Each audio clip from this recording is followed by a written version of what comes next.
Laboratoř Biologického ústavu Lékařské fakulty Masarykovy univerzity v Brně. Tady zkoumají špičkoví čeští vědci lidské embryonální kmenové buňky. Jako jedna z evropských laboratoří se stala součástí výzkumného programu, který Evropská unie podpořila 14 miliony eur. Částkou, kterou zatím žádný jiný projekt nezískal. Tolik peněz nedostanou výzkumníci nebo vědci, kteří nezaručují návratnost takovéto investice. Lidské embryonální kmenové buňky by mohly do budoucna dát naději lidem s vážnými neurodegenerativními chorobami.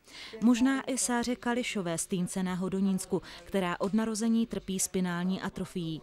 Jde o dosud nevylečitelnou nemoc, při které odumírají buňky v míše a postupně ochrnují svaly.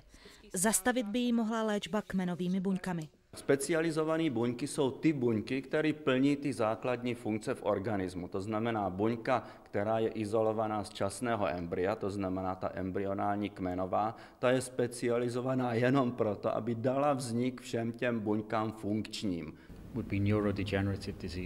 My neznáme mechanismy těch chorob, takže jde o to zjistit, co je vlastně na těch buňkách špatného. Pak budeme schopni zvládnout takové nemoci, jako je třeba Huntingtonova nebo Alzheimerova choroba. Mohou to být roky, mohou to být desítky let. Na výzkumu kultivaci lidských buněk embryonálního původu pracuje v současné době stovka evropských expertů ve 20 institucích. Jejich objevy jsou příslibem nových léčebných postupů.